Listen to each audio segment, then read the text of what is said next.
Welcome, everyone, to our CSSR webinar. My name is David O'Reilly, and I'm a second-year master's candidate at the University of Ottawa in their Religious Studies program. I'm also the host for today's CSSR webinar. I'm glad you could all join us today. To start, I'd like to offer a territory acknowledgement.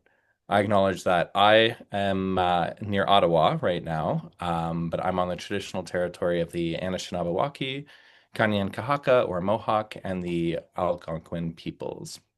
I also acknowledge the enduring presence and deep traditional knowledge, laws, and philosophies of the Indigenous peoples with whom we share this land today. I'd also like to acknowledge that we're coming together today digitally from many different areas of Canada and potentially internationally, actually. I encourage you to research the Indigenous history of the land that you're on today. We are all treaty people with a responsibility to honor all of our relations. For today's webinar, our guest is Dr. Jane Barter. Today's talk will focus on her recent book titled Theopolitics and the Era of the Witness. Dr. Barter is a professor at the University of Winnipeg. Her research interests include political theology, contemporary Christian thought, theopolitics, religion, and memory. Her research bridges the fields of Christian theology, political theology, decolonial, and feminist thought. Her work engages Christian thought and history with contemporary ethical and political questions with particular attention to the context of colonialism. I'd like to thank you very much for joining us today. Some notes Thank on the you. presentation. The presentation will be up to 1 hour. I don't think we'll meet that time, including questions. And I'd like to ask participants to remain muted during the presentation. The chat feature, however, will be open throughout the presentation, so please share any thoughts anytime you'd like in the chat. The presentation will also be followed by a Q&A session. During this session, you can ask questions in chat or raise your hand using the virtual function, and we'll call on you to unmute to ask the question. A reminder that today's presentation is being recorded and will be available to view on our YouTube channel at a later time, along with all of our other webinars. We encourage you to like and share this series with your students and friends. And with that, I will pass it over to you, Dr. Barter. Thank you very much. Well, great. Thank you very much. And I want to especially thank my colleagues, Zabine and David, for hosting me. And thank you to the CSSR for providing this space. I'm going to share a screen. And so I'm going to talk about my book a little bit today. My book was just published by Routledge Press in July of 2025. And so it's somewhat hot off the press, I believe. And the book is titled Theopolitics and the Era of the Witness. I feel like I should be parsing out both of those terms, both theopolitics and the era of the witness. So I'll start with the easier one, which is the era of the witness. And just let me scooch ahead a bit. Now, why is that not working for me? So this is a famous book that was written by a French Jewish historian by the name of Annette Leviorca. She wrote a book titled The Era of the Witness, and Leviorca was an historian. And her guiding question in her book was to why the ascendancy of the witness. So whereas historians used to be a little bit skeptical epistemologically about the veracity of what witnesses were able to testify to and how that would make its way, or if indeed it ought to make its way into the historical record, why after the Shoah, why after the Holocaust, did the witness take center stage? And she traces a genealogy where that takes place. And she looks at a specific moment, which was 1961, the Eichmann trial in Jerusalem. And she sees that moment as really shifting the ground from the witness being treated skeptically to being like a powerful figure in terms of political memory. So she writes, with the Eichmann trial, the witnesses become an embodiment of memory, an homme mémoire, attesting to the past and to the continued presence of the past. Concurrently, the genocide came to be defined as a succession of individual experiences with which the public was supposed to identify. So, in my book, of course, I am not an historian. I'm trained as a theologian. So I teach in the Department of Religion and Culture right now. I'm trained as a theologian. And I'm looking at the ways in which the activity of witnessing, of giving testimony, of course, has theological antecedents.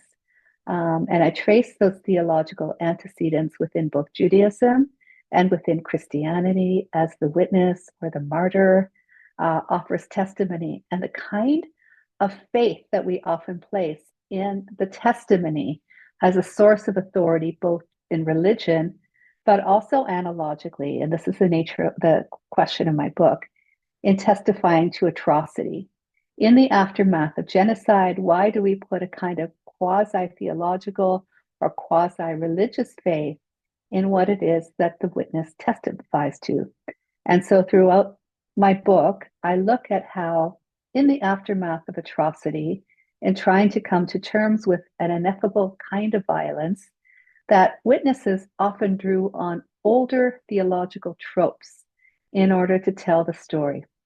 And the theological tropes were kind of natural in the sense that when you're speaking about a kind of overwhelming and impossible evil, such as the Shoah or the Holocaust or subsequent genocides, that the language that we have available for us is usually a language of redemption. And so baked into testimony, I argue throughout the book, is a picture of redemption that's often at work. So the other part of the book, of its book's title, is Theopolitics. And theopolitics is similar to political theology. We've probably all thought about political theology as religious studies folks, coming from the tradition of Carl Schmitt, where he's interrogating things like political sovereignty, and he looks to the relationship between political sovereignty and divine sovereignty. And he argued that basically all all political concepts are fundamentally theological concepts, right? Have as their origin theological concepts. So when we invest in a state sovereignty, we're carrying forward those tropes and those ideas that emerged in the West from Christian concepts of sovereignty. I do not do that kind of work. I'm more interested in theopolitical analysis, which looks to the relationship of theology and political life, but as a kind of dialectic that flows back and forth. And I draw primarily on the work of Walter Benjamin in thinking about the relationship between theology and politics. And those of you who remember the thesis on the philosophy of history, you'll remember the figure of the wizened dwarf who is guiding the chess master throughout these different little moves. So it's not simply historical materialism that's setting political life and its script, but it's also theology as well. So in Theopolitics, I'm focusing in this book on the ways in which not sovereignty, but conceptions of precarity, of vulnerability, of suffering are also going to work their way into how we understand political life. And those often draw also on theological ideas and theological tropes. And I trace out various kinds in different types of scenarios throughout my book. So the central question that was animating my book as I was writing it is, why does society place such profound trust in witnesses?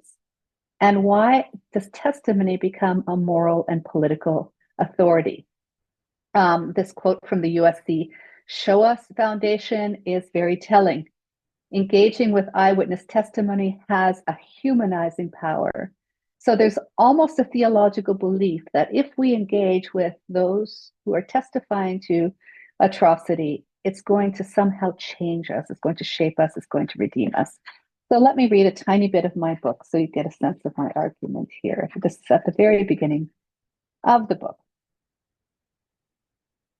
In 1994, following the release of Schindler's List, Steven Spielberg founded what would become the University of Southern California Shoah Foundation. Since then, more than 52,000 survivors of the Shoah have given their testimonies through the Institute's Visual History Archive. The foundation also collects the testimonies from survivors of other genocides, including Bosnia-Herzegovina, Armenia, Guatemala, Cambodia, and Rwanda. Over 55,000 testimonies collected in 65 countries in 43 different languages now constitute the archive. The Visual History Archive now contains the equivalent of 13 years of material. On its website, the USC Shoah Foundation speaks of its rationale in collecting testimony, as it states, in having the courage to share their testimony, survivors and witnesses allow us to learn from them. It is our view that engaging with eyewitness testimony has a positive influence on people to be more kind, empathetic, and humanistic, end quote. How does survivor testimony contribute to the transformation of persons so that they may become more kind, empathetic, and humanistic? What are the assumptions that inhere in the faith that engagement with eyewitness testimony is somehow conducive to knowledge and change? This project is an effort to examine the faith that contemporary society holds in the witness. Specifically, this book examines the ascendancy of faith in the witness of firsthand testimony in the work of remembering atrocity after the Holocaust or the Shoah. While testimony changes dramatically during this era, I argue that what remains constant is that testimony or bearing witness to atrocity is intimately tied to conceptions of redemption from suffering. As with religious testimony to the divine, testimony to large-scale forms of suffering is laden with conceptions of deliverance and vindication of suffering. Although testimony to atrocity would seem to be an immediate form of personal disclosure, I argue that personal testimony to atrocity is often unwittingly shaped and formed by quasi-theological discourses that transcend the subject's experiences of trauma and mold individual testimony in decisive ways toward salvific ends. And so throughout the book, I seek to identify those patterns and those habits of thoughts and how they may subtly evoke older tropes of salvation in trying to come to terms with mass suffering. So I begin with the Shoah, not because I'm trying to make the case that the Shoah is singular or that it is unique, but I am trying to make the case that it is paradigmatic. And what I mean by that is that in the aftermath of the Shoah, subsequent genocides often took their cues from the ways in which testimony was produced and reproduced after the Holocaust. Like Wiviorka, I see the Eichmann trial as this decisive moment in which the survivors of the Shoah become figures who help to make sense of, make meaning of the suffering that they experienced in the camps. And that knowledge that they produced was treated often with a kind of reverence, and the kind of reverence that would help take those stories and produce a different outcome, a redemptive outcome for Europe's Jews. But prior to that, prior to the use of testimony in this kind of courtroom case, where there's a heavy amount of mediation, especially by the Attorney General, who is redacting their stories, that there were stories of the Shoah that began to emerge that worked in a different register. These were written testimonies. They were written by single authors. And those single authors often drew not on conceptions of heroism or conceptions of martyrdom, but more so dealt in the register of lament. So the biblical genre of lament was often used by early Shoah survivors such as Paul Celan, the poet, and Primo Levi, the chemist and the writer. And in lament, I argue, there's a kind of register that harkens back to biblical lament, precisely because it does not try to create a redemptive trajectory or a theodicy. There's an attention to the dead, a remainder of the dead, but they're not trying to produce meaning that emerges from the experiences that they had in the death camps. So it was a refusal to impose meaning upon suffering. It was also a refusal to erase those who, with whom they shared their fate and their experience in the lager. It was a resistance to their erasure or to the assimilation of their memory for an ulterior motive or cause. Primo Levi often spoke about how the survivors of the Shoah experienced a certain kind of privilege, and the privilege that they experienced was having survived. He said the true witnesses were actually the dead, and they took the story of their suffering to their grave. So anything that we do when we're telling their stories, even those among survivors, those stories are a kind of betrayal of the experiences and the knowledge of the dead, and the dead do not give up their secrets entirely. And so he, in other words, was very cautious about the appropriation or the use of memory of suffering, of memory of atrocity, because he argued that that could far too easily be used in a way to justify something other than what the victims experienced. So redemptive testimony becomes a kind of framework after the Shoah, and particularly after the Eichmann trial, where a theodicy of sorts is made. In the Eichmann trial, it's very interesting to see the use that's made of survivor testimony. So if you remember in the Eichmann trial, there's this man who's being Adolf Eichmann, who of course is a war criminal and he's brought up on trial. But the witnesses who attend and who speak at his trial tell stories that are often only tangentially related to his own crimes. They will tell of their suffering, they will tell of their horrific experiences, obviously, within the camps.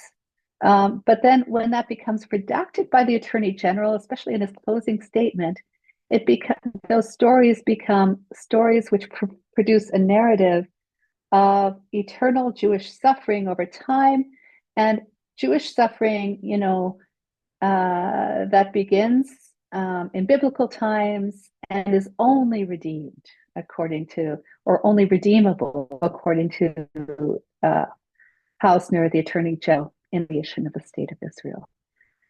So again, a kind of theodicy is produced out of survivor testimonies. Later on in the book, I look at other forms of atrocity, particularly within Christian contexts. And I look at the way in which trauma, literally wound in the Greek, becomes a form of understanding tied to testimony, and the belief that confessing one's trauma is going to be a means of producing a different kind of outcome for those who are suffering. So this means a shift toward therapeutic testimony, and that relates, as Foucault has argued, to the structures of confession, which echo earlier Christian forms. So trauma demands to be brought to articulacy according to the logic. And please permit me just to read a little bit about how that logic might work. So this is the apology of Primate of Canada,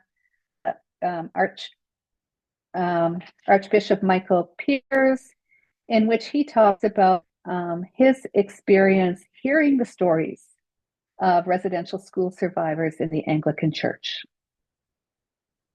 In 1993, the Primate of the Anglican Church of Canada, Archbishop Michael Pearse, spoke extemporaneously before a gathering of Indigenous Anglicans, the National Native Convocation. After several days of hearing testimony about the suffering and harm inflicted by the Church in residential schools, Pearse offered an apology on behalf of the Church, which ran over 36 residential schools in Canada. Among the words that he spoke in his apology were these: I also know that I am in need of healing, and my own people are in need of healing, and our church is in need of healing. Without that healing, we will continue the same attitudes that have done such damage in the past. I also know that healing takes a long time, both for people and for communities. I know that it is God who heals, and that God can begin to heal when we open ourselves, our wounds, our failures, and our shame to God. I want to take one step along that path here and now. End quote. So what is remarkable about this testimony is a shift of focus from the victim's trauma to that of the listener. I am in need of healing, says Pearse. My own people are in need of healing. My church is in need of healing. What is the nature of the healing that Piers seeks on behalf of the church, and how might it occur? Piers offers a response. I know that it is God who heals, and that God can begin to heal when we open ourselves, our wounds, our failures, and our shame to God.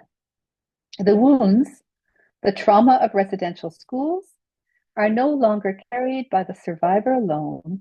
They are also borne by the listener or the perpetrator's descendants, a descendant whose apology is rendered, at least in part, to heal his own wounds. The testimony to trauma that is rendered and the healing that is sought are not only for the survivor, but also for those who are receiving the testimony of the survivor, in this case, a representative of the church that caused harm, who testify in turn to their own trauma. How did we get here? And what is the significance of the movement outwards from what Viviorca calls l'homme, la femme, mémoire, to the subject of testimony, as a subject of testimony to those who did not experience the original event, and even to those who perpetrated it. So this wounded subject becomes the new focus of testimony, especially in the aftermath of atrocities that take place within Christian contexts. And often it's Christian theological ideas, such as confession and reconciliation, that mediate the testimonies, not necessarily of the survivors, but how those testimonies are received. So from then I move on, of course, to think about these national moments of testimony gathering in South Africa and in Canada as these moments of national confession. And their testimony of survivors often get absorbed into healing narratives whereby the suffering of the victim helps to give rise to a new day of the nation state, whether that's in South Africa or in Canada. Didier Fassin, the French anthropologist and physician, called it a national enterprise of political confession. This is a picture of Michael Piers on the 20th anniversary of his apology to IRS survivors. You can see that he's being given a blanket and wrapped in a blanket and blanket ceremony by Indigenous Anglican clerics. So as I trace that trajectory throughout my book, I go back eventually to this idea of lament. And I think about what it means to witness politically and how to do that in a key in which those testimonies are not going to be used for ideological purposes, that they're not going to be given over, for example, to the healing or the creation of a nation state, that they're not going to beget more violence. And I take from the lament idea that there's a refusal of closure that is very important to the political process of witnessing. And then I also think about the conception of the remnant, the messianic witness, again drawing on Walter Benjamin, to think about what it means to witness in a register or in a key that remains faithful to the dead and that does not sacrifice their memory to a higher cause. Walter Benjamin reminded us that even the dead will not be safe from the enemy if he wins. And of course, I think we can think of lots of examples of a way in which the memory of suffering, the memory of the dead is used for political purposes today. As I was writing this book, the genocide in Gaza had commenced and had become more and more of a state of emergency. And it was hard not to think about that, especially as the memory of the Shoah was often used to, and the refrain "never again" was used as a way to justify the violence that was happening in Gaza. So in the final section of the book, I think about some contemporary examples that I think do this kind of remnant or messianic witnessing, who adhere to a tradition of the oppressed rather than a tradition of those who seek to overcome suffering. And I think about people like family members and friends and witnesses of missing and murdered Indigenous women and girls, how that group of activists often are unwilling to, talk about reconciliation because they would argue that until their sisters are missing, that we cannot talk in Canada about something like reconciliation. Their status, their ontological status as missing people, um, creates a kind of defiance to the project of reconciliation in itself. I talk about in South Africa the Kulumani Support Group, which was a group of activists, mainly women once again, who accompanied survivors in South Africa during the TRC. They also were advocates so that they would receive reparations.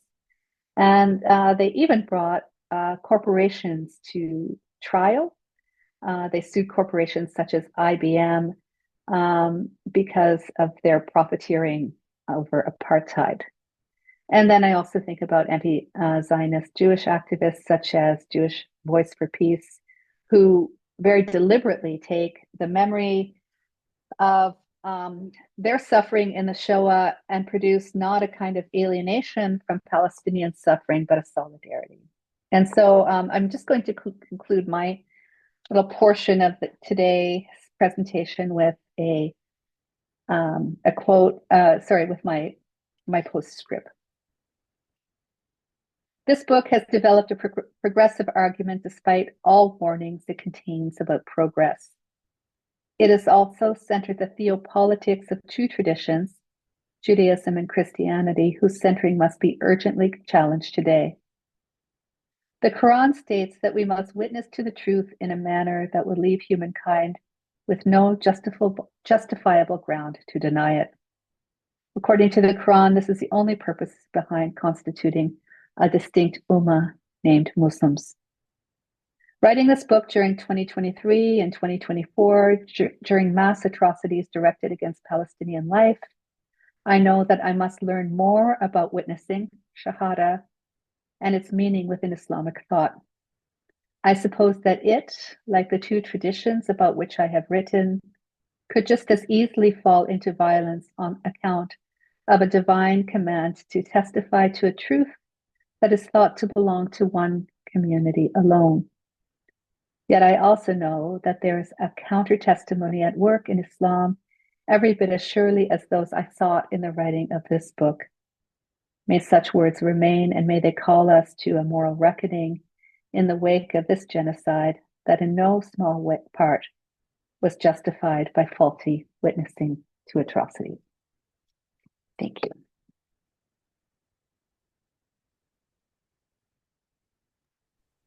Thank you. Thank you very much. That was fantastic. I was following along in your book with the sections you were reading, so it's great. I'd like to open the floor to questions. Any questions for Dr. Barter that you may have? I can go. Um, it's not going to be as well formed, but maybe in hearing your response, I'll have more clarity. Um, I wonder if in examining Christian and Jewish testimonies, um, you talk about it like becoming a framework. Um, and I wonder what happens when you have atrocities that have testimonies that don't fit this framework. And I think something I notice in other movements is that these frameworks become the right way to like put your cause forward. So to mimic the these atrocities and the method of Yeah, testimony as like a blueprint to yeah, address other atrocities. yeah. Um, so Mm-hmm. would it be that the continued use, like when these testimonies become a life on their own, like museums or exhibits or, books, narratives, whatever that continue after, say, the trials, um, Mm-hmm. in some way does this become an extension of the Christian and Jewish project? And is it Mm-hmm. required that other atrocities that are not Christian and Jewish, in terms of adaptation to, like, say, Canada, have to fit this model in order to receive the political rights and acknowledgement that is required. I wonder what your take is on that. Yeah, that's a great question. I mean, my argument is that these frameworks are operating tacitly, because we happen to be living in a Western society that has been shaped legally and politically very much by Christianity, despite our secularism, right? And I can only think that, that loosening that history and that tradition will help to offer different ways of remembering, and hopefully more emancipatory ways of remembering. While I was researching, I was reading a book on Hiroshima and trauma, and it was by a Japanese Buddhist writer. And he said that, when Japanese folks speak about Hiroshima and Nagasaki, they talk about the ways in which this, of course, was a profound moment of suffering, but they don't try to come to terms with the trauma. Like the trauma language just had no resonance with the ways in which they were thinking about their experience in terms of personal trauma that had to be confessed and dealt with in this kind of psychotherapeutic moment. And so I think that that's very interesting to think about how cultures and traditions process atrocity differently. And I think that, in many ways, it's very important to be aware of the ways in which we're still so embedded within a Christian culture and politics that does predetermine and does, as you mentioned, Sabine, as does actually, baptize, that's the wrong word, but certain atrocities with having a kind of legitimacy because they are framed in these ways. So Fassin, again, Didier Fassin wrote this book with Richard Reffman called The Empire of Trauma. And he talks about the ways in which like trauma language almost has to be used by humanitarian organizations sometimes in order for people to get the support that they need and to get the interventions that they need. And he wants to do a kind of genealogy that says, look, that language is by no means universal. And it's very problematic because it often depoliticizes the suffering. That's incredible. And yeah, exactly. Like I think of Buddhist ideas of like non-attachment, and how identity becomes an attachment. And so like the Right. production of memory becomes a continuous production of identity and experience and all these other things. Yeah. And what happens when you want to find a different or the third way or a middle way out, Yeah. where you want to get recognition and support, but you don't want to keep reliving the archive or reproducing the archive. Right. Like what if you want to let go and move on, but still lament, but maybe in a different way? I wonder if that's possible, where we live right now. Yeah, I mean, it'd be a fascinating book to write, to think about the way in which memory is understood differently in different traditions and why, like, the redemption of memory is so central to Judaism and so central to Christianity. And yeah, you're right. Like, it's almost like the museum project is located in that particular worldview. But there are lots of traditions, of course, we're forgetting is the better political and, psychological and spiritual alternative. Mhm. Thank you. Thank you. Uh, Thanks, Jane. I'm about halfway through your book because we're going to have a panel later this year. I was really intrigued by the thing you mentioned about MMIWG and the kind of ontological status is missing. I have a number of different kind of fragmentary questions. I'd invite you to reflect on any of them. One is, so for those who are kind of putting forward this as a block to reconciliation, does that open up if and when like sisters are not missing, like found not missing, or thinking about like some of the work we were doing around cemeteries, Yeah. you know, if you could locate, now we ran into the fact that that's actually a really difficult problem, but if you can actually make unmissing, does that open the gate to reconciliation or not? Or is it just this problem that like doesn't go away? And I guess the other bit of that is I know you're like not a huge fan of psychoanalytic approaches like hauntology, but it did kind of strike me that what people like Eve Tuck and Jackson Two Bears are doing with like these ideas of the maid absent Indian being a kind of a revenant that haunts settler memory as being kind of maybe having a family resemblance to some of what's going on there with the ontological missing impediment. Anyways, sorry, I'm walking and rambling, but No, no, if you no, want this is really good. to think about There's, any of those. yeah, I mean, there's many layers to your question. I think that it's impossible to think about locating every person who's become a casualty to colonization, right? And so, like this idea about the heaps of corpses that Canada has produced in nation state building, right, is precisely the impediment to any kind of reconciliation. And unless we come to terms with that heap of corpses, which, by the way, may be a growing heap of corpses if we think about things like disease and poverty, right? Then to talk about reconciliation is a sort of a bad faith way to talk about things in our country.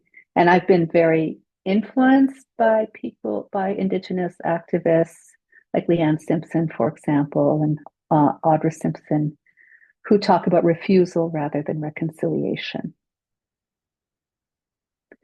So that's one part. What would be the second part you would like me to untangle or try to untangle? Sorry.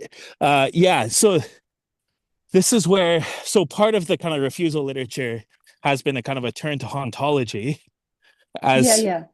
a way of kind of animating this of again kind of ontologizing a little bit, I guess, like these missing or made Right. missing persons, but that they're that missingness is a kind of negative presence, and that actually a part of like the weapons of refusal, I guess, is to turn those missing presences back on settler colonialism to kind of haunt it or unsettle it. Right. Okay, that's wonderful.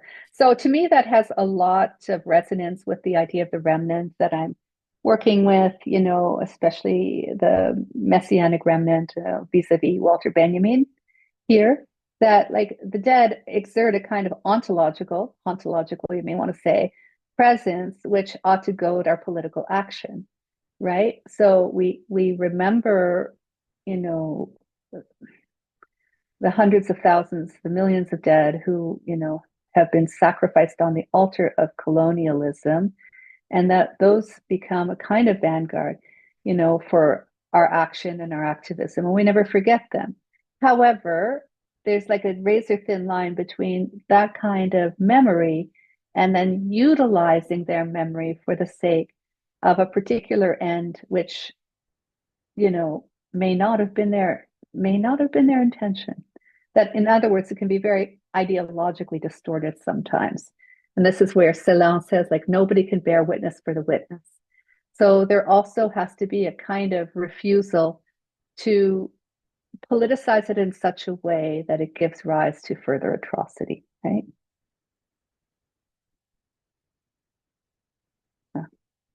Thank you.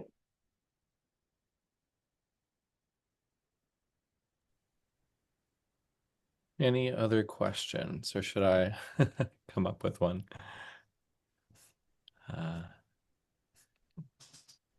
Okay. I attended a lecture at the University of Ottawa back in September on Truth and Reconciliation Day, actually, by Dr. Jan Grabowski, in which he was talking about the relationship between he studies the Shoah in Poland, and he was talking about the relationship between Poland and the victims of the Shoah. And one major theme was the reframing that Poland did talked about bringing the atrocity onto the Polish people and kind of diminished Poland's impacts in the Shoah on the harms of the Jewish people rather than just focusing on the victims and the harms done. And I'm curious if on your thoughts of that framework, like how do we make sure that we're not erasing anything from the victims while we're also bringing the atrocities forward and talking about collective healing? Yeah, I mean, I'm not a political strategist to think about how those things might be done in a way, but of course, I can think of, some very prominent examples of the way in which groups have been scapegoated because of the historical suffering, right, of other groups. I would say that, those of us who are interested in religion might look at how that's precisely a religious move, right? And how the scapegoating mechanism can often work in such a way to expiate the suffering and the guilt of groups. And so one of the reasons I wanted to write this book was to try to interrogate the language that we use when we talk about witnessing and the authority that the witness has, and also the ways in which we redact the stories of witnesses in such a way to justify our own political ends. Think about the national heroes that we have in Canada, for example, and how we tell the stories in a certain way. I mean, I'd be fascinated to think about how we tell the story of Louis Riel, for example, being sitting here in Manitoba today, and how we like to tell a story of a defanged Louis Riel, right? One who's very sanitized and one who promoted, I don't know, something that's part of the nationalist project, and how our memories of these people are often shifting based upon what our ideological and nationalist ends are. I mean, when I grew up and I studied history, Louis Riel was considered to be a traitor, right? He wasn't, that's how we read about him in the history book. But now, he becomes a hero, but he becomes a hero to the province of Manitoba. Like, really? To this neoliberal province of Manitoba? Is that what? So memory is a slippery thing. And, as Walter Benjamin reminded us, that even the dead won't be safe if the Antichrist or the enemy is at work. And I see the enemy at work in so many ways today, at the kind of quasi theological ways in which we remember victims of atrocity. So that doesn't quite really address your question about Poland, but it's fantastic because the connection of memory, and I think Louis Riel is a fantastic example of how memory can evolve and change and how the narrative changes. Thank you. Thank you.